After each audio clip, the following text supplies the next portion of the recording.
Stories. आप सबका स्वागत है मेड विकेट स्टोरीज में। हमारे बीच औदर्य सिंह और वंश भारद्वाज है।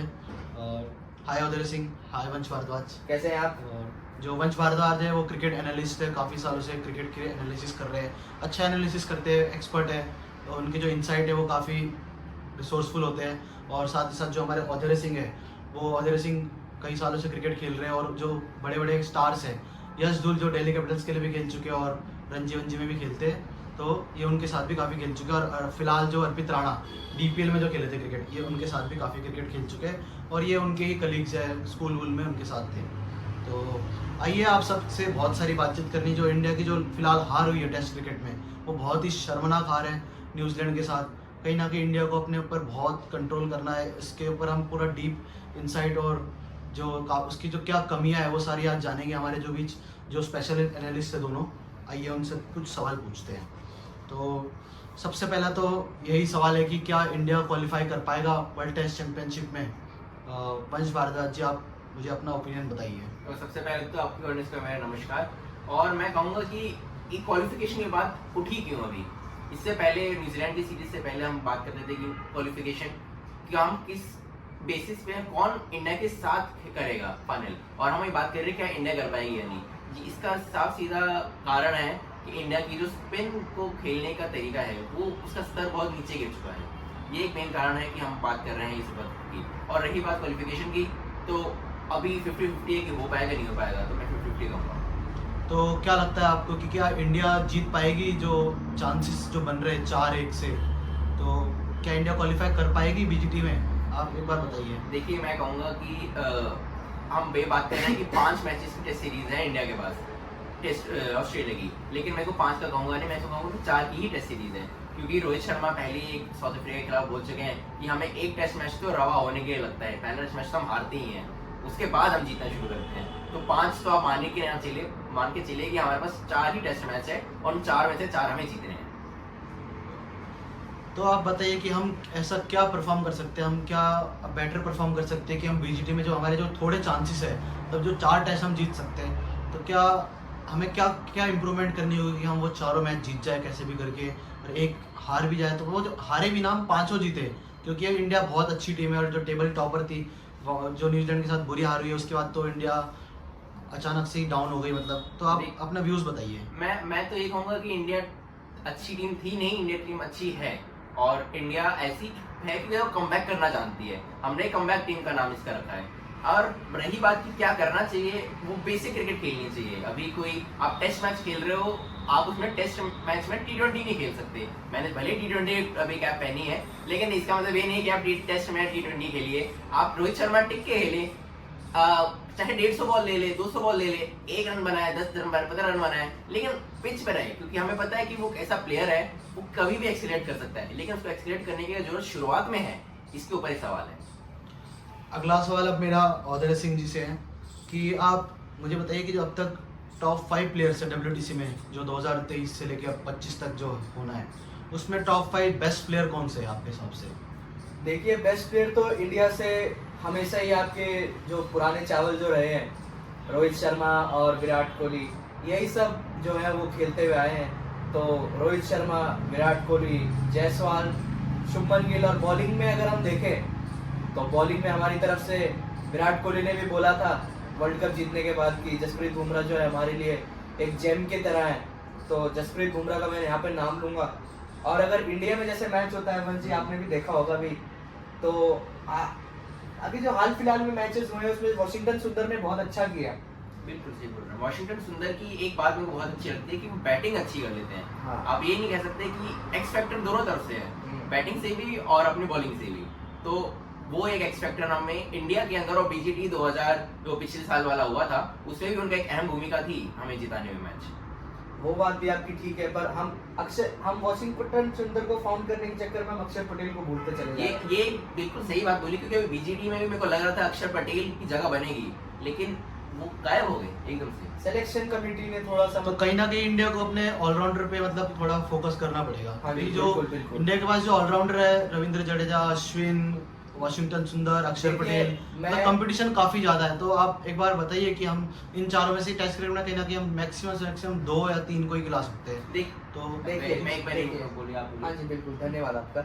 मैं आपको इतनी चीज बता दूं कि हम ऑस्ट्रेलिया की विकेटों पे खेलेंगे तो ऑस्ट्रेलिया हमारे लिए स्पिन विकेट एकदम बनाएगी ही नहीं। वो जो बनाएगी एकदम बाउंसी विकेट, सब सर के ऊपर से जा रही है बॉल और छाती के ऊपर से जा रही है। आपने हाल फिलहाल में ऑस्ट्रेलिया पाकिस्तान का पहला ओडीआई देखा होगा। पाकिस्तान ने जब 204 रन डिफेंड करने थे, उन्होंने एक बॉलर भी जो था, उन्होंने एक बॉलर भी ऐसा नहीं है कि उन्होंने स्पिनर यूज किया। तो जब हम स्पिनर यूज नहीं करेंगे तो हम फास्ट बॉलर को ले जाएंगे। और हमारे पास जैसे इस बार के लिए नए नए विकल्प है, नीतीश कुमार रेड्डी, वो बैटिंग में भी आपका साथ दे देंगे। अब अश्विन और जडेजा कितने ही साल और खेल पाएंगे। और सवाल ये है कि नीतीश कुमार रेड्डी जो पहली बार ही खेलेंगे, अगर वो बॉर्डर गावस्कर ट्रॉफी खेलेंगे, तो क्या वो उस हिसाब से परफॉर्म कर पाएंगे? क्योंकि जो अश्विन और जडेजा, उनके पास काफ़ी सालों का एक्सपीरियंस है। वो पिछले बार भी वो बॉर्डर गावस्कर ट्रॉफी खेले थे।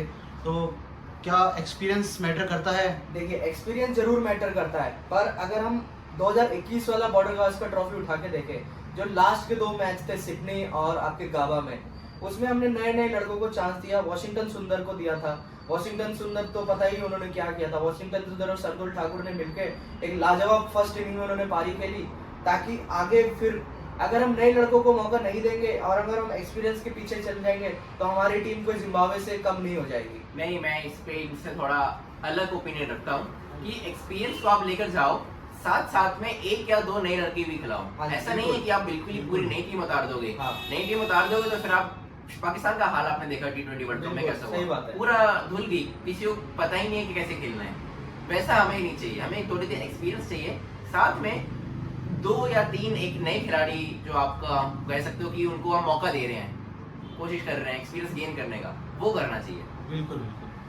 और दीदी, आप मुझे बताइए कि इंडिया को क्या चेंजेस करने होंगे अपने स्क्वाड में, कि अब जो बॉर्डर गावस्कर ट्रॉफी आ रहा है, कहीं ना कहीं उसमें चेंजेस तो बनते हैं। क्योंकि मेरे को भी ऐसा लगता है कि जो हार हुई है इंडिया की, उसके हिसाब से चेंजेस तो वैसे ही बनते ही हैं। तो आप देखिए- अपने टॉप चेंजेस मुझे बताइए एक बार। देखिए, मेरे टॉप चेंजेस कुछ नहीं होंगे। पहला टेस्ट रोहित शर्मा नहीं खेल रहे, तो मैं तो ये चाहूंगा कि केएल राहुल जो भी इंडिया ए टेस्ट के लिए जल्दी ऑस्ट्रेलिया गए हैं, तो मैं ये चाहूंगा कि केएल राहुल को ओपनिंग करवाई जाए, उनके साथ जायसवाल रहे, फिर गिल, रोहित शर्मा, और बीच में जो 5 नंबर की हमारी है उसमें सरफराज खान, नहीं तो ऋषभ पंत को खिलाया जाए।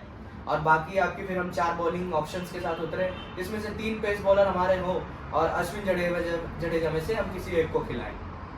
तो वो इंडिया का जो फास्ट बॉलिंग अटैक है, जी। उसको लेके आपका क्या पर्सपेक्टिव है? क्योंकि जसप्रीत बुमराह ही ऐसे बॉलर है और बाकी मतलब कि वैसा स्ट्रांग वो लग नहीं रहा फास्ट बॉलर में। जसप्रीत बुमराह के अलावा अपने टीम के पास कोई है, जैसे कि ऑस्ट्रेलिया के पास पैट कमिंस, हेजलवुड, और जो उनके पूरे फास्ट बॉलिंग अटैक है मिचेल स्टार्क, वो काफ़ी स्ट्रांग है। तो क्या इंडिया फास्ट बॉलिंग अटैक कर पाएगा जिस हिसाब से ऑस्ट्रेलिया का है उसको टैकल? देखिए, कभी कभी ऐसा हो जाता है कि नाम बड़े और दर्शन छोटे हो जाते हैं। जैसे मैक्सवेल को एक बार 15-16 करोड़ में खरीदा गया था, तो फिर वो पूरा टूर्नामेंट वो खेल नहीं पाए थे आईपीएल में। और फिर वीरेंद्र सहवाग ने भी ट्वीट किया था कि ये तो 14.5 करोड़ का चेयर लीडर है। तो वैसे ही कभी कभी नाम बड़े दर्शन छोटे हो जाते हैं। तो हमें नए लड़कों को भी मौका देना चाहिए जो हिट द डेक बॉलर है, जैसे प्रसिद्ध कृष्णा, हर्षित राणा, ये सारे जो बॉर्डर गावस्कर ट्रॉफी में गए हैं उनको ही मौका देना चाहिए। मैं हाल फिलहाल हर्षित राणा के साथ एक मैच खेला था, तो उसमें वो बहुत अच्छा उन्होंने परफॉर्मेंस किया था। पर वही है, उनको कोई ना कोई थोड़ी बहुत चीज जो है वो अपनी सुधारनी पड़ेगी। बाकी वो बॉलर बहुत अच्छे हैं, इंसान भी बहुत डाउन टू अर्थ है। अच्छा, इन्होंने बात करी हर्षित राणा हिट की, जो मेन बात करी वो प्रसिद्ध कृष्णा के साथ भी यही है कि वो अगर थोड़ा खेलना जैसे शुरू करेंगे, क्योंकि प्रसिद्ध कृष्णा एकदम से अपना पीक पे आए थे, हर तरफ टेस्ट में भी, ओडीआई में, T20 में, हर तरफ प्रसिद्ध कृष्णा हुई थी। उसके बाद प्रसिद्ध कृष्णा के गायब से हो गए, एकदम से उठ के आए हैं। क्या ये हमारी सिलेक्शन कमेटी में भी, मैं आपसे पूछना उन्होंने सवाल उठाता है कि बिल्कुल बिल्कुल बिल्कुल, ये कंसिस्टेंसी नहीं देते हुए? हाँ, कंसिस्टेंसी की कमी हमारे प्लेयरों में बहुत ज्यादा है। नहीं, सिलेक्शन कमेटी में, सिलेक्शन कमेटी में भी है, क्योंकि सिलेक्शन कमेटी आपकी देखा जाए तो सिर्फ पैसों पे चलती है। काफी आजकल पॉलिटिक्स होती है। आप अगर अभी 1 करोड़ रुपए देने के लिए राजी हो, कल आपकी डीडीसी में अर्जी लग जाएगी, आप डीडी से खेल सकते हैं। ऐसी मतलब हमारे यहाँ, मैं खाली डीडी से नहीं और बाकी हम अपने व्यूअर्स को बता दें कि जो अधेर सिंह है वो क्रिकेट मतलब ग्राउंड लेवल पे खेले हैं काफ़ी बड़े खिलाड़ियों के साथ, तो उनको नॉलेज है कि जो रियलिटी क्या है क्रिकेट की। क्योंकि बहुत मुश्किल है। अगर आपको टीम में रणजी में भी जाना है, डीडी से छोटी सी छोटी लीग भी खेलनी है, उसके लिए भी आपको करोड़ों देने पड़ते हैं। तो औधेरे सिंह को उसकी ग्राउंड रियलिटी पता है, तो इसलिए हमें पॉलिटिक्स जो होती है क्रिकेट में वो अपने साथ शेयर कर रही है। तो मैं अब नेक्स्ट सवाल है मेरा औधेरे जी से कि हमें जो खिलाड़ियों का एनालिसिस है वो करना होगा कि जो इंडिया के जो मेन प्लेयर्स है उनको हम क्या कर सकते हैं इम्प्रूवमेंट, या फिर कौन खेलना चाहिए कौन नहीं। तो आप एनालिसिस कर दीजिए जो इंडिया के जो टॉप प्लेयर्स हैं, रोहित शर्मा हो गए, कोहली वोहली, तो इनका एनालिसिस एक बार बता दीजिए। देखिए, एनालिसिस हम कर देंगे, उसकी आप एकदम चिंता ना करें। तो हम पहला रोहित शर्मा के स्टार्ट करते हैं। तो रोहित शर्मा जो है पुल वो बहुत उनसे लाजवाब कोई मारता नहीं है, ठीक है। पर हाल फिलहाल में आपने मुंबई वाले टेस्ट में देखा होगा, लास्ट इनिंग में जब हमें सिर्फ कितने 150 रन चेस करने थे, तो रोहित शर्मा ने पुल शॉट में वो आउट हो गए। तो कहीं ना कहीं ऑस्ट्रेलिया के मैदान भी बड़े हैं, तो शायद ऑस्ट्रेलिया की जो मतलब बॉलिंग लाइनअप है, बॉलिंग डेक है, वो उनको सारी बॉल पटक के खिलाए, क्योंकि 80-80 85-85 मीटर की वहाँ पे बाउंड्रीज होती है। और दूसरा, एक जो 4th या 5th स्टंप की जो बॉल होती है वो उनको छिड़ने की मतलब थोड़ी सी वो बॉल टेम्पटेशन आ जाती हाँ, है उनके अंदर। एकदम सही। तो वो सब चीजें वो उसमें आ जाती है। ये इन्होंने एक बात बोली है, मैं रुकना चाहूंगा बीच में। आपने बहुत बात बोली थी कि पुल शॉट खिलाएंगे, पीछे थर्ड मैन की तरफ कैच कराने की कोशिश करेंगे, फाइन लेग की तरफ। पर ऐसा एक वीरेंद्र सहवाग ने भी अपना एक किस्सा बताया था कि जब पाकिस्तानी बॉलर्स उनको डाल रहे थे, बार बार डाल रहे थे, बस वो डक कर रहे थे। तो ऐसा क्या हमारे कोई प्लेयर है इस स्क्वाड में जो बीजीटी के है कि वो ये रखे कि भाई मैं छोड़ दूंगा बॉल, मैं छोड़ दूंगा, चेतेश्वर पुजारा जैसे? देखिए, चेतेश्वर पुजारा का आपने बहुत बढ़िया नाम लिया। चेतेश्वर पुजारा भी मतलब मेरे साथ खेले नहीं है, मतलब मेरे यहीं हाल फिलहाल में वो पिछले साल जब सर्विसेज के लिए मतलब सर्विसेज के अगेंस्ट में यहाँ पे मैच खेलने आए थे सौराष्ट्र के लिए, तो मैं उनसे मिला भी था, उनसे और उनकट से।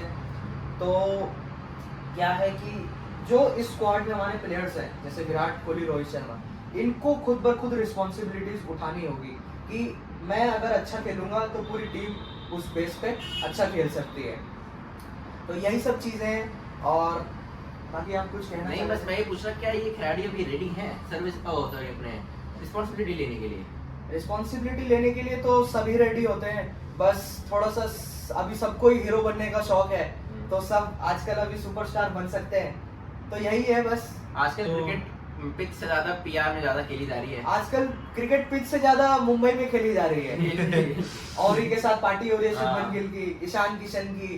अरे यंग जनरेशन को तो बहुत चेंज हो गया क्रिकेट में। हाँ, तो हमारे पास समय वैसे ही कम है, तो मैं आपसे कुछ इंपॉर्टेंट सवाल भी पूछ लेता हूँ। तो जो मेन सवाल है जो इस हार के बाद रहेगा कि जो हमारे जो खिलाड़ी है चेतेश्वर पुजारा, रहाणे जैसे, तो क्या हम उनको कहीं ना कहीं टेस्ट क्रिकेट में मिस कर रहे हैं, और आगे भी जो बॉर्डर का ट्रॉफी है क्या हम उसमें भी उन्हें मिस करेंगे? आप मिसिंग प्लेयर्स जो अपनी है टेस्ट क्रिकेट में, उन पर एक एनालिसिस शॉर्ट में रख दीजिए। हाँ बोलिए बताइए। नहीं, इन्होंने बोला कि हम क्या मिस कर रहे हैं क्या, तो उससे मैं ये कहूंगा कि जो बंदा चला जाते हैं हम तभी उसको मिस करते हैं। जब रहाणे टीम में थे, जब चेतेश्वर पुजारा टीम में थे, तो यही फैंस थे, यही लोग थे, ये कह रहे थे कि यार इन मुट्ठों को वापस छोड़ो, रिटायरमेंट का समय हो गया है, leave the cricket before the cricket leaves you, ऐसी लाइन शुरू हो गई थी। तो ये मैं नहीं कहूँगा मिस कर रहे हैं कि नहीं कर रहे हैं। नहीं, बस ये देखिए कहीं ना कहीं जो पुजारा जी जैसे खिलाड़ी है वो कहीं ना कहीं ऐसे टाइम पे काम आते हैं कि जब हमें मैच ड्रॉ कराना हो या बहुत खराब सिचुएशन में हो, मैच को रोकना हो, तो कहीं ना कहीं पुजारा ने ऐसे परफॉर्मेंस भी दी है। ऐसे नहीं कि बिल्कुल हमें मिस नहीं कर रहे, बुड्ढे है वो, कहीं ना कहीं उन्होंने जो इनिंग के लिए 500 बॉल में एक रन, तो कहीं ना कहीं मैटर करता है। आप सही बात कह रहे हैं, पर मैं ये कह रहा हूँ क्या ये टीम जो अभी बनी है, जहाँ गौतम गंभीर से पहले भी राहुल द्रविड़ और रोहित शर्मा की, क्या ये टीम ड्रॉ करने के लिए कोई मैच खेली है क्या आज तक? नहीं खेली। ये चीज से मैं आपके एकदम सहमत। तो जो टीम ड्रॉ करने के लिए खेल ही नहीं रही, तो उसको ड्रॉ करने वाले प्लेयर की क्या नीड है? सही बात है। तो इसलिए अभी इनको याद आ रहा है कि वो टेस्ट मैच हार गए हैं। ये मैं शुरुआत से बोलता आ रहा हूँ और रोहित शर्मा भी बोलते आ रहे थे, जिस अप्रोच उन्होंने पकड़ी है ना, उसमें वो टेस्ट मैच हारेंगे भी, टेस्ट मैच जीतेंगे भी, और बहुत बुरी तरीके से हारेंगे और बहुत बुरी तरीके से जीतेंगे भी। तो इसके लिए हमें थोड़ा रखना चाहिए, हमें आपको प्रिपेयर करना चाहिए एज एन आईसीटी फैन। सही बात, एकदम आपकी मैं बात से सहमत हूँ।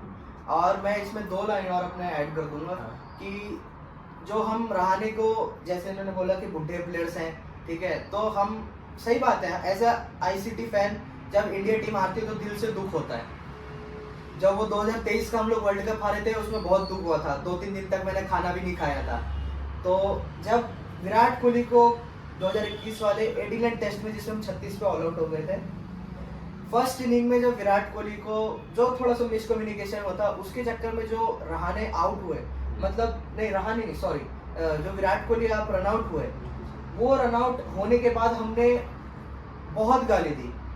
उसके बाद विराट कोहली आपके उनके शायद चले गए थे, उनका बच्चा, हाँ बच्चा होना था, उसके बाद वो उस चीज के लिए चले गए थे।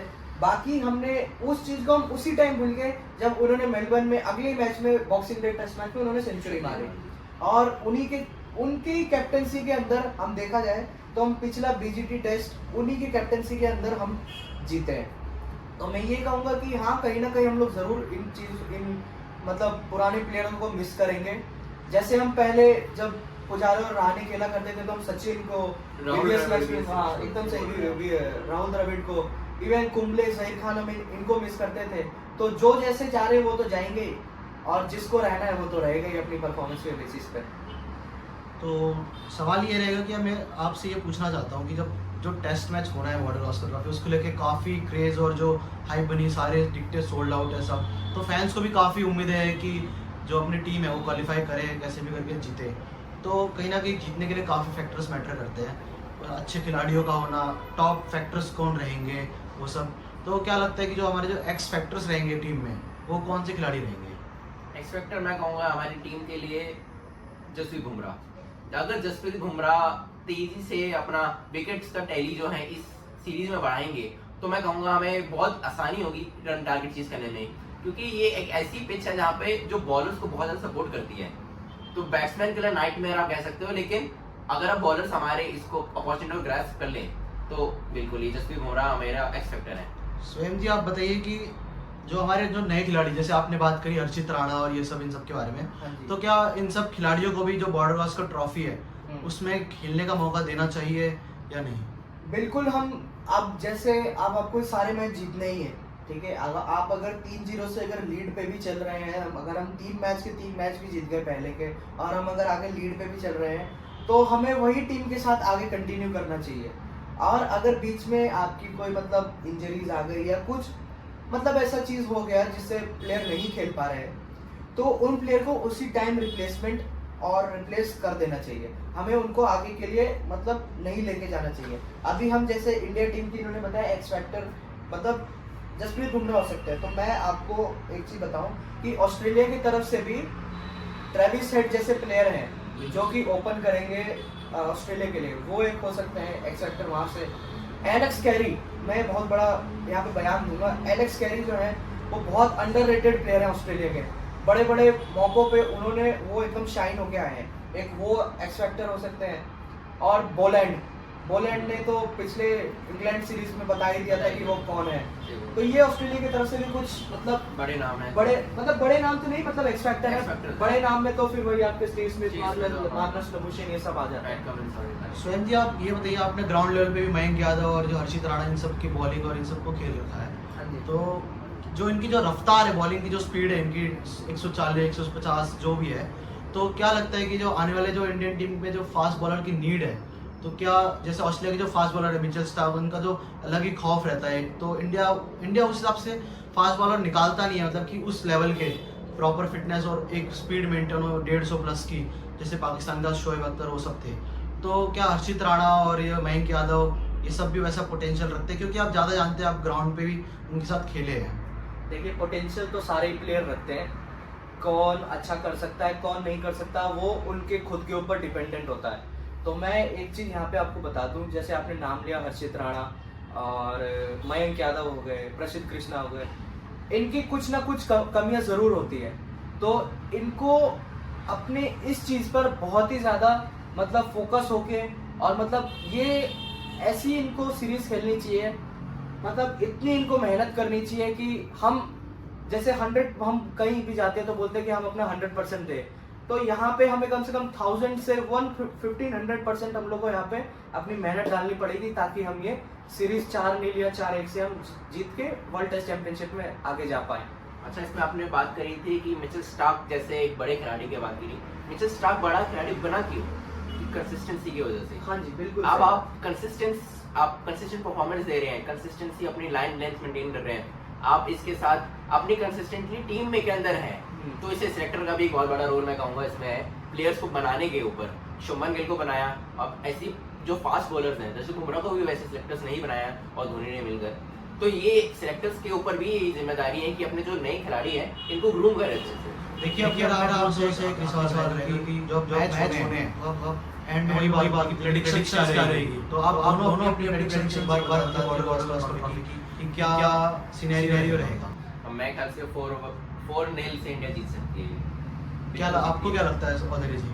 मैं ये कहूँगा, मैं वंश की, ये तो वंश ने अपने Indian cricket team fan as होने का उन्होंने मतलब वो प्रमाण दे दिया प्रमाण दे दिया गया है कि वो 4-0 चाहते हैं। पर मैं चाहता हूँ कि आप फैक्ट्स के बेस पे बताइए कि जो क्योंकि ऑस्ट्रेलिया भी परफॉर्म करेगी, ऐसा नहीं है कि वो कोई third class cricket playing nation है, तो आप बिल्कुल अपना एज अ क्रिकेट फैन बताइए, as a Indian cricket fan नहीं बताएंगे। देखिए हम अभी जब जिम्बाब्वे गए थे तो हम वहाँ पे भी एक मैच हारे, वहाँ पे भी हम मैचेस हारे हैं, तो ऐसा नहीं है कि हम यहाँ पे मैच नहीं हारेंगे, पर हमें अंदर ही अंदर ये देखना है कि हम ज़्यादा मैचेस ना हारें। एक हारा ठीक है, उस हार के बाद हम मूव ऑन करें और नेक्स्ट मैच पे फोकस करें। तो मैं प्रेडिक्शन ये दूंगा कि ये सीरीज ऑस्ट्रेलिया जीतेगी। ऑस्ट्रेलिया ये सीरीज 3-1 या 3-2 से ये ऑस्ट्रेलिया सीरीज जीत सकती है। आप तो बिल्कुल ही कुछ ज्यादा ही आप इंग्लैंड की तरफ मुड़ गए मेरे ख्याल से इंडिया से इतना पूरा करेगी। मुझे भी ये लगता है कि ये टेस्ट काफी टफ होने वाला है। तो ऑस्ट्रेलिया भी कोई छोटी मोटी क्रिकेट कंट्री नहीं, उनके होम ग्राउंड पे हम खेलने जा रहे हैं, ऐसा भी नहीं कि वो इंडिया आ रहे हैं। तो उनको काफी, उन्होंने भी इंडिया से जो पिछले साल हार के बाद काफी मेहनत करी होगी उन्होंने भी, तो कहीं ना कहीं मुझे भी लगता है कि पर वेस्ट इंडीज से भी अभी वो आ रहे हैं। ऐसा बात नहीं है कि ऑस्ट्रेलिया बहुत अच्छी फॉर्म में आ रही है, वेस्ट इंडीज से भी वो मैच आ रहे हैं अभी। तो हम ये नहीं कह सकते कि बिल्कुल रूल आउट नहीं कर सकते इंडियन टीम को कि बिल्कुल ही हार जाएगी और बिल्कुल ही बुरी तरीके से हारेगी। जैसा कि नेथन लायन ने बोला था कि हाँ तुम इंडिया ऑस्ट्रेलिया है तो हम उसको धूल चटाएंगे 5-0 से। तो देखिए 5-0 तो कहीं से भी नहीं होगा, ठीक है। इंडिया कितनी भी खराब क्रिकेट अगर भी क्यों ना खेल ले तो मैक्सिमम टू मैक्सिमम 4-0 जा सकता है, 5-0 कभी भी नहीं होगा। 4-0 भी आपने एक बुरा ही वो बता दिया है। पर 4-0 भी मैंने वैसे ही बोला कि 4-0 भी मतलब मुश्किल है, ये वाली इंडिया के साथ मुश्किल है। धोनी के टाइम वाली जो टीम थी जिसमें सचिन द्रविड़ हुआ करते थे और थोड़े बहुत जो प्लेयर हुआ करते थे, उसमें इंडिया 4-0 के टेस्ट मैच आ रही है, दोनों सीरीज आ रही है, इंग्लैंड में भी आ रही है, ऑस्ट्रेलिया में भी आ रही है। तो यही सब चीज़ है। बाकी आप दोनों का बहुत बहुत धन्यवाद, आप हमारे टाइम निकाल कर हमारे शो मिडनाइट स्टोरीज में आए। तो सॉरी मिडनाइट बोल रहा हूँ मैं, मिड विकेट स्टोरीज में आए हैं। तो आप दोनों का बहुत बहुत धन्यवाद, इतना बहुमूल्य समय निकाला और जो क्रिकेट की नॉलेज है वो हम सब हमारे व्यूअर्स के साथ शेयर करी। उम्मीद है हम आपको फिर से आगे भी बुलाएंगे और अभी काफ़ी मैचेस आने हैं, IPL आना है और बहुत सारे प्रेडिक्शन, बहुत सारे एनालिसिस होगा। तो मुझे भी उम्मीद है कि आप दोनों फिर से आना जरूर चाहेंगे। तो आप सबका बहुत बहुत धन्यवाद। आप सब चैनल को सब्सक्राइब करिए और लाइक करिए और मैं फिर मिलता हूँ आपको एक इसके न्यू एपिसोड में। बहुत बहुत धन्यवाद।